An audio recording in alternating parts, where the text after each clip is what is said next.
नमस्कार, स्वागत है आप सभी का आपके अपने परिवार गोल्डन अपॉर्चुनिटी क्लासेस में। आज हम लोग पढ़ेंगे मगध का उत्कर्ष कैसे हुआ। शेष महाजनपदों में मगध ही उत्कर्ष क्यों हुआ, बाकी सभी का उत्कर्ष क्यों नहीं होता है। तो पहले हम लोग 16 महाजनपदों की क्लास पढ़ चुके हैं। तो 16 महाजनपदों की क्लास हम लोग पढ़ चुके हैं। उसके बाद उसी में से हमको मगध के उत्कर्ष के बारे में पढ़ना है। तो मगध जो 16 महाजनपद थे उनमें से जो मल्ल था और वज्जी संघ, मल्ल और वज्जी संघ ऐसे दो महाजनपद थे जिनमें गणतंत्रात्मक शासन व्यवस्था थी। मल्ल और वज्जी संघ ऐसे दो महाजनपद थे जिनमें गणतंत्रात्मक शासन व्यवस्था थी। गणतंत्रात्मक शासन व्यवस्था होने का क्या मतलब होता है? गणतंत्रात्मक शासन व्यवस्था होने का मतलब होता है कि वहां पर राजा का चुनाव होता था, ठीक है। और बाकी जो शेष 14 महाजनपद थे उनमें कैसी व्यवस्था थी? राजतंत्रात्मक शासन व्यवस्था। अब गणतंत्रात्मक शासन व्यवस्था का मतलब कि राजा का चुनाव होगा, लेकिन राजतंत्रात्मक शासन व्यवस्था होने का क्या मतलब होता था कि वहां पे राजा का बेटा ही क्या होता था? राजा होता था। तो अगर ये क्वेश्चन बने कि 16 महाजनपदों में किन में क्या थी गणतंत्रात्मक शासन व्यवस्था, तो सिर्फ दो महाजनपद थे, एक मल्ल था और एक वज्जी संघ, जिनमें क्या थी? सिर्फ राजा का चुनाव होता था, यानी कि गणतंत्रात्मक शासन व्यवस्था थी, ठीक है। तो यहां तक क्या होता है, बात खत्म होती है। उसके बाद हम लोग बात करते हैं कि जब इन दोनों में गणतंत्रात्मक शासन व्यवस्था थी और 14 और, तो इन सब में मगध का ही उत्कर्ष क्यों होता है? तो मगध और अवंती दो महाजनपद ऐसे थे, मगध का उत्कर्ष नहीं, मगध के साथ साथ अवंती का भी उत्कर्ष होता है। और क्यों होता है? क्योंकि अन्य 14 के अलावा जो ये दो थे, इनके पास क्या थे? हाथी की उपलब्धता थी और लोहे के खान थे। यानी कि जो अवंती और मगध दो ऐसे महाजनपद हैं जिनका एक साथ उत्कर्ष होता है। क्यों होता है?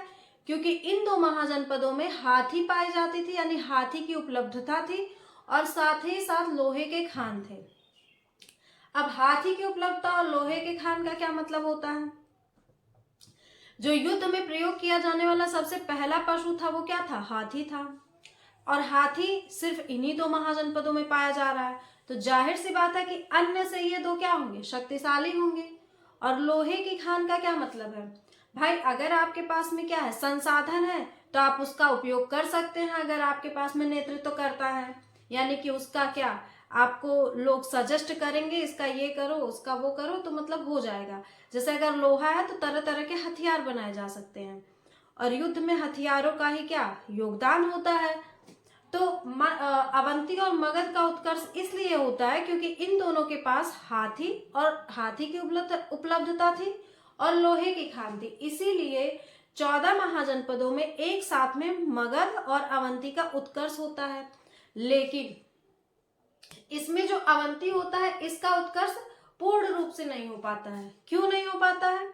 वही है ना, इनके पास नेतृत्वकर्ता नहीं थे कि मतलब उसका उपयोग कैसे करना है।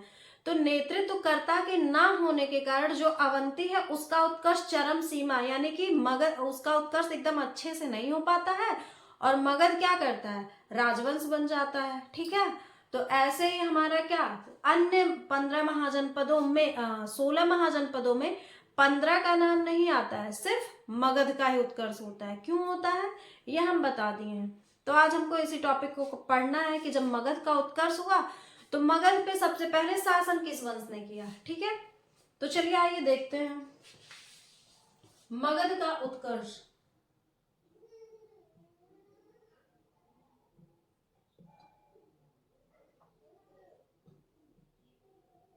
मगध का उत्कर्ष, तो मगध का अकेले उत्कर्ष नहीं होता, मगध के साथ साथ किसका उत्कर्ष होता है? अवंती का। मगध और अवंती का एक साथ उत्कर्ष होता है। अब उत्कर्ष एक साथ होने का कारण क्या था? इन दोनों के पास में क्या थी? हाथी की उपलब्धता। अब भाई हाथी क्या था? युद्ध में प्रयोग किया जाने वाला जो सबसे पहला पशु था वो हाथी ही था। अब जिसके पास ज्यादा हाथी होंगे, दो चार पागल हाथियों को अगर 1000 सैनिकों के बीच में छोड़ दिया जाए तो फिर युद्ध की जरूरत ही नहीं पड़ेगी। भाई लोग वैसे ही मारे जाएंगे। तो मतलब ये क्या है, फैक्ट नहीं है लेकिन। तो क्या है, हाथी की उपलब्धता, हाथी की उपलब्धता और लोहे की खान,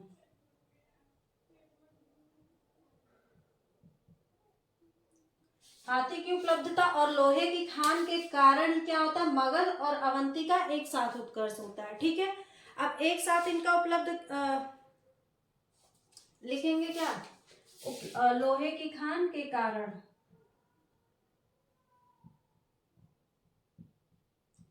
इनका उत्कर्ष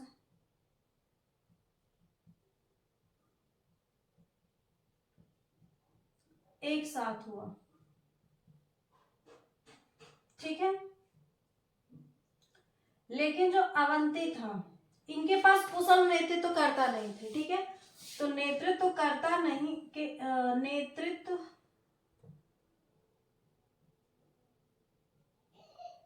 नेतृत्व करता के ना होने से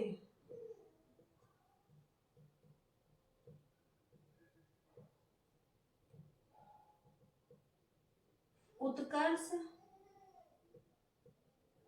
नहीं हुआ। ठीक है, अगर इन दोनों की बात करें तो इनके पास में भले हाथी भी थे और लोहे की खान भी थी, लेकिन नेतृत्व तो करता नहीं थे, उसका यूज किस तरह से करना है ये नहीं था इन लोगों के पास दिमाग। तो इसलिए अवंती का भी उत्कर्ष नहीं होता है। ठीक है, उसमें भी उत्कर्ष किसका होता है, मगध होता है। अब जब मगध का उत्कर्ष हो गया तो मगध के उत्कर्ष में जो सबसे पहला वंश था वो कौन आता है, बात इस पे भी आती है। तो पुराणों के अनुसार, ठीक है, यहाँ पे बात करेंगे पहला, पुराणों के अनुसार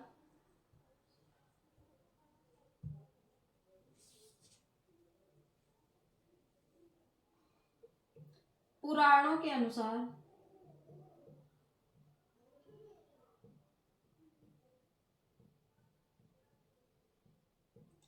पुराणों के अनुसार सर्वप्रथम इस पे किस वंश का शासन था, वृहदत्त वंश का।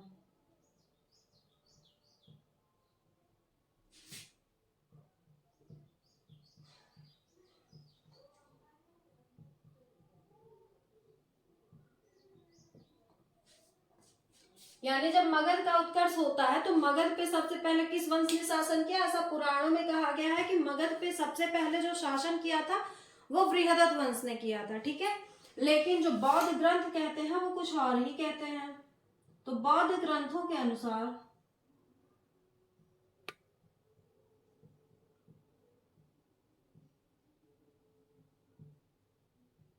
बौद्ध ग्रंथों के अनुसार सबसे पहले किस वंश का शासन था, हर्यक वंश का।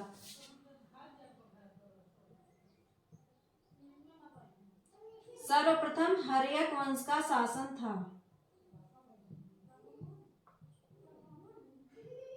ठीक है,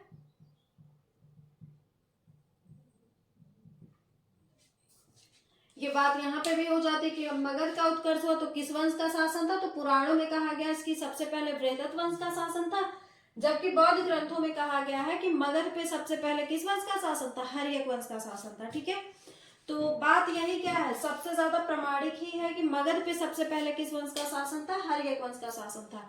तो हमको पढ़ना क्या है, हर्यक वंश के बारे में अब पढ़ना है। ठीक है, तो अब अगली हेडिंग क्या हम लोग लगाएंगे, हर्यक वंश।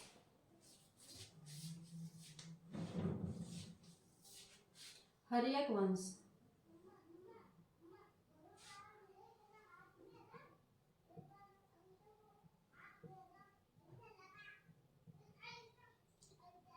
हर्यक वंश, हर्यक वंश को क्या कहते हैं, पितृहंता वंश भी कहते हैं। हर्यक वंश का जो प्रतीक था वो क्या था, हरा रंग, यानी कि हरा, इसको पितृहंता वंश भी कहते हैं।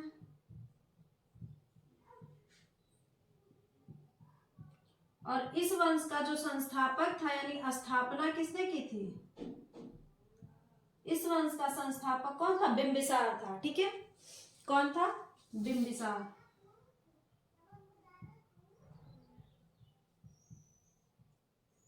तो मगध पे सबसे पहले हर्यक वंश ने शासन किया और हर्यक वंश का जो संस्थापक था वो कौन था, बिंबिसार था।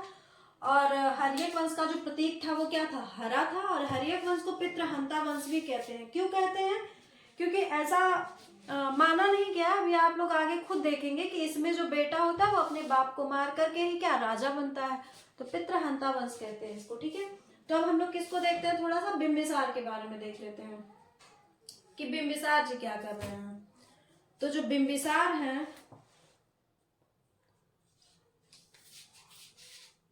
बिंबिसार, अगली हेडिंग हम क्या लगाएंगे, बिंबिसार।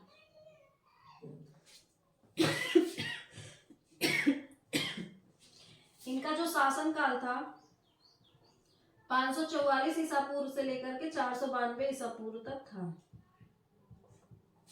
ठीक है, ये बताने की जरूरत नहीं है कि हर्यक वंश के संस्थापक थे, क्योंकि अभी हमने इस पॉइंट को यहाँ पे मेंशन कर दिया है कि हर्यक वंश का संस्थापक कौन था, बिंबिसार था। ठीक है, अब बिंबिसार की खास बात क्या है, इसका बिंबिसार का क्या अर्थ होता है, राजाओं का सिंह। बिंबिसार के जो नाम का अर्थ होता है वो क्या होता है, राजाओं का सिंह।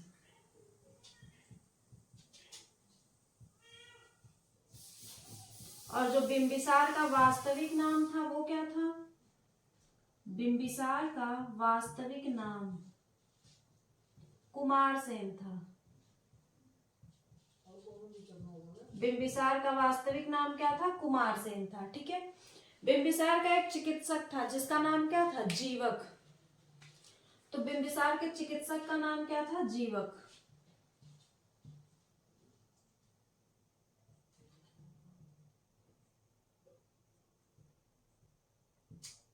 इस जीवक की खास बात यह है कि जीवक किस धर्म को मानने वाला था, बौद्ध धर्म को, यानी कि जीवक बौद्ध धर्म का अनुयायी था।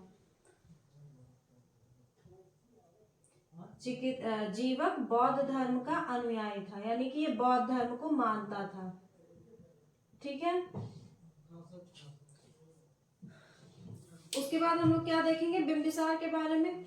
इसका बिंबिसार के नाम का अर्थ हो गया, इसे राजाओं का सिंह कहते हैं, और इसका वास्तविक नाम क्या था, कुमारसेन था, और इसके चिकित्सक का नाम क्या था, जीवक था। ठीक है, अब देखते हैं जब मगध का उत्कर्ष हुआ तो मगध में सबसे पहले किस महाजनपद का विलय होता है। तो मगध में सबसे पहले जिस महाजनपद का विलय होता है उसका नाम क्या था, अंग। मगध में जिस राजवंश का सबसे पहले विलय हुआ उसका नाम था अंग, और अंग का जो शासक था यानी अंग महाजनपद का जो राजा था वो कौन था, ब्रह्मगुप्त था। तो इस पॉइंट को भी यहाँ पे लिखेंगे कि मगध में सबसे पहले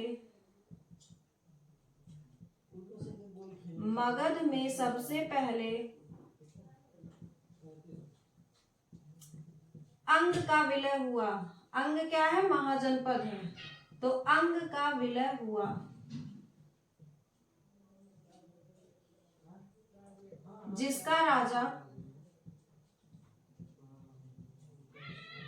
जिसका राजा ब्रह्मगुप्त था, यानी कि अंग का राजा उस समय कौन था, ब्रह्मगुप्त था, और अंग को ही जीत के किसने, बिंबिसार ने मगध में मिला लिया था। ठीक है, उसके बाद में और क्या खास बात, बिंबिसार ने जो मगध की राजधानी थी वो गिरिब्रज को हटा के किसको बनाया था, राजगृह को बनाया था। ठीक है, तो किसने, बिंबिसार ने। तो बिंबिसार को हम पढ़ रहे हैं तो बिंबिसार के बारे में इस पॉइंट को भी नोट करेंगे कि बिंबिसार ने मगध की राजधानी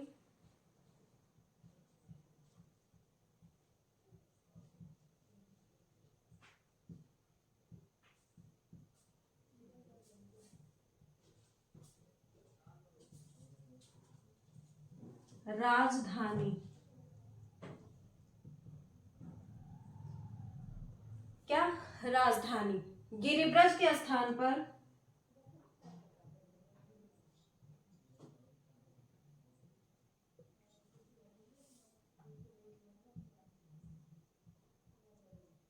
राजगृह को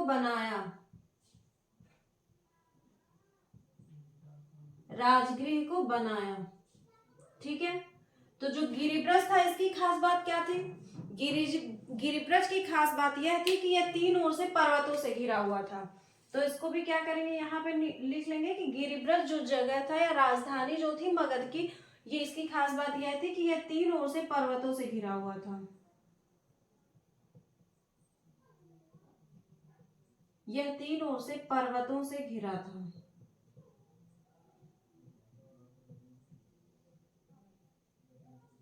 उसके बाद बिंबिसार ने जिसको राजधानी बनाया राजगृह, इसकी खास बात क्या थी कि यह तीन ओर से किससे घिरा था, नदियों से घिरा था।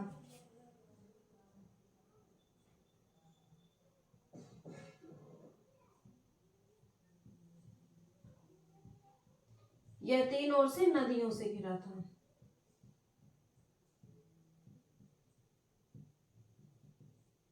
ठीक, उसके बाद अब हम लोग क्या देखेंगे, बिंबिसार ने अपनी राज्य व्यवस्था बढ़ाने के लिए बिंबिसार क्या करता है, बिंबिसार मगध की सुरक्षा के लिए वैवाहिक संबंध स्थापित करता है। यानी कि इसको लगता है कि अगर हम क्या करेंगे, दूसरे देशों के मतलब दूसरे महाजनपदों से हम लोग क्या करेंगे, वैवाहिक संबंध स्थापित करेंगे तो सब क्या हो जाएंगे, रिश्तेदार ही हो जाएंगे, तो कोई हम पे आक्रमण क्यों करेगा, तो आक्रमण का डर भी नहीं रहेगा। यानी कि मगध की सुरक्षा के लिए बिंबिसार ने क्या किया, वैवाहिक संबंध स्थापित किए। ठीक है, तो इसने कुल 3-3 शादियां की थी, तो उसको भी यहाँ पे लिखेंगे।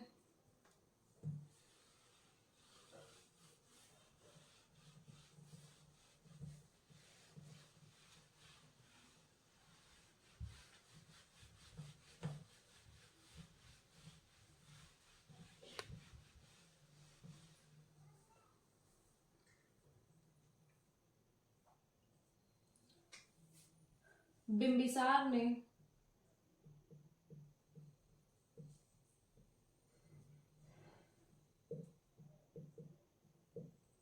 मगध की सुरक्षा के लिए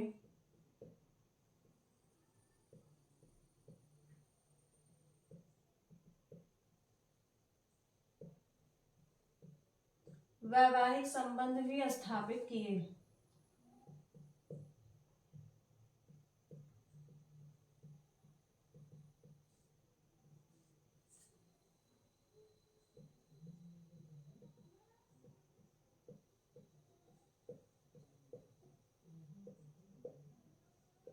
अब इस वैवाहिक संबंध में उसने क्या किया था, किस किस से शादी की थी। ठीक, तो एक चेलहना से विवाह किया था, और चेलहना कहाँ की थी, लिच्छवी की थी, लिच्छवी गणराज्य की जो राजकुमारी थी, लिच्छवी की राजकुमारी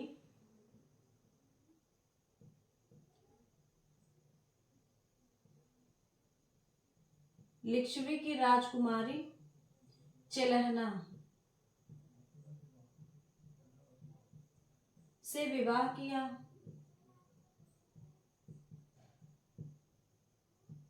ठीक, अगला जो आता है, एक मध्य देश की थी क्षेमा, उनसे भी शादी करता है।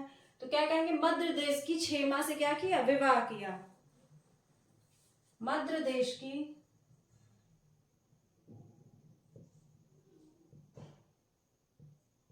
क्षेमा से विवाह किया।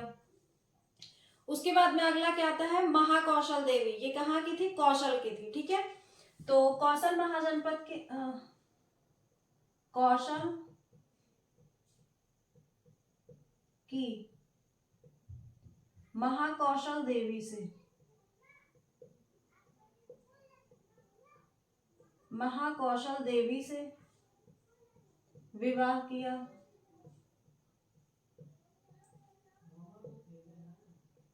ठीक है, महाकौशल देवी से भी विवाह करता है, और काशी का क्षेत्र यहां से इसको क्या होता है, दहेज में मिलता है।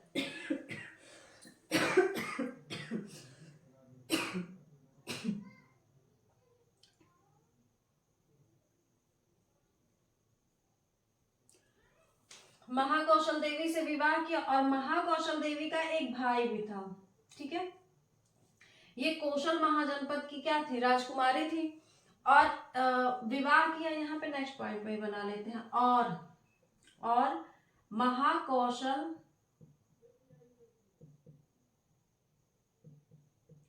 देवी के भाई प्रसन्नजीत के साथ अपनी बहन का विवाह किया।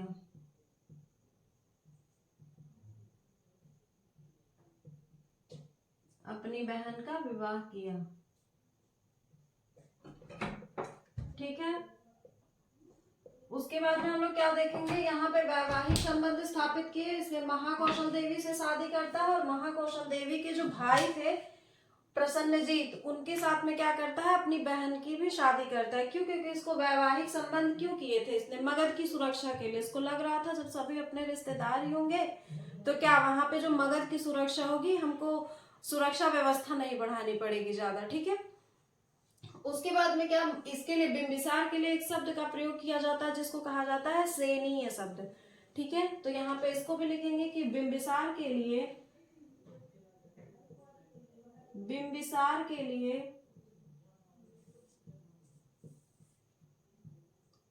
सेनीय शब्द का प्रयोग किया जाता है।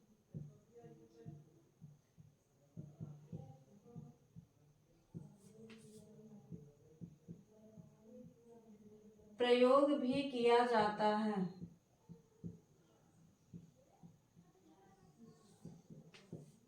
अब सेनीय शब्द का प्रयोग क्यों किया जाता है, क्योंकि इसने क्या किया था, क्योंकि इसने मगध की सुरक्षा के लिए, क्योंकि इसने मगध की सुरक्षा के लिए अस्थायी सैनिकों का गठन किया था। अस्थायी यानी कि जो परमानेंट हो, अस्थायी सैनिकों का गठन किया था।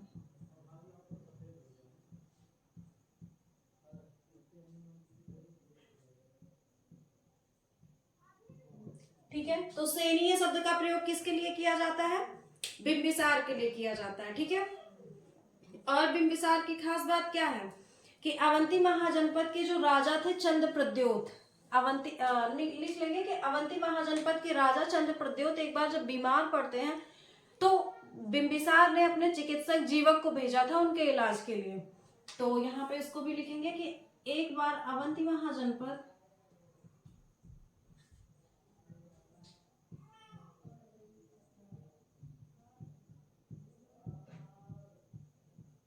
के राजा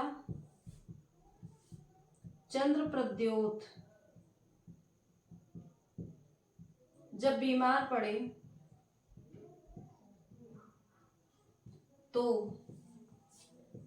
बिंबिसार ने क्या किया था, अपने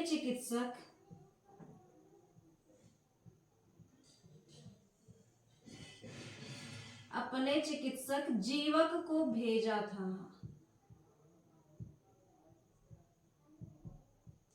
और क्या करने के लिए भेजेगा भाई, चिकित्सक को इलाज के लिए ही।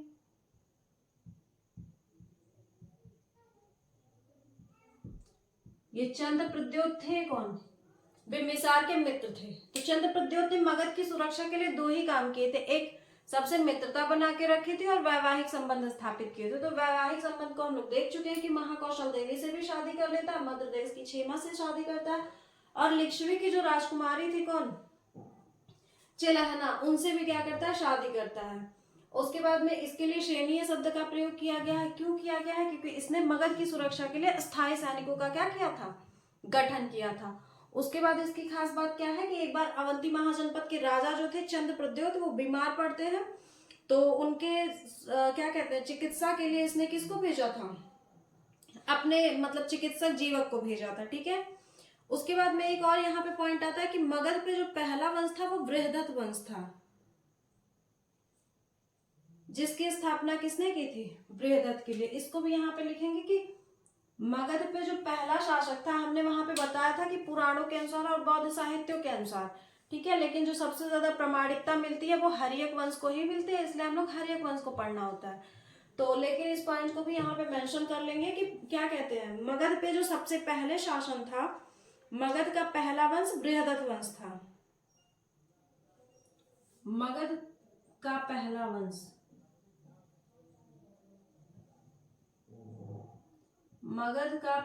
वंश बृहदत्त वंश था। ठीक है, जिसकी यानी कि बृहदत्त वंश की स्थापना किसने की थी, बृहदत्त ने ही की थी। जिसकी स्थापना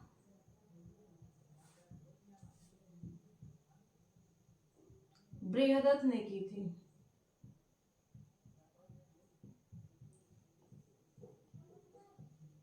और इसी ने यानी कि बृहदत्त ने, ठीक है, और इसी ने क्या किया था, राजधानी गिरिब्रज को बनाया था। इसी ने राजधानी, मगध की राजधानी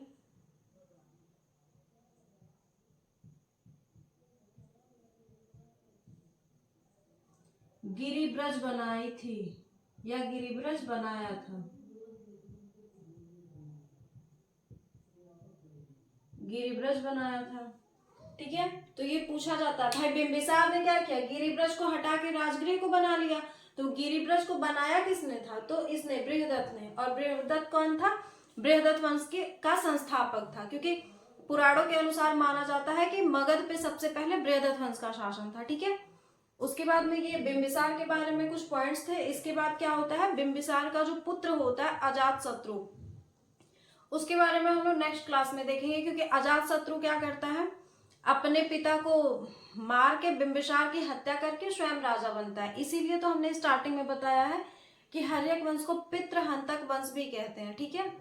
तो अब इसका बेटा होगा अजातशत्रु, जो अपने बाप को मार के क्या बनेगा, राजा बनेगा। तो अब हम लोग नेक्स्ट क्लास में किसको देखेंगे, इनके पुत्र यानी बिंबिसार के पुत्र अजातशत्रु को देखेंगे। तब तक के लिए आप लोग हंसते रहिए, मुस्कुराते रहिए, अपनी सेहत का ख्याल रखिएगा। Thank you.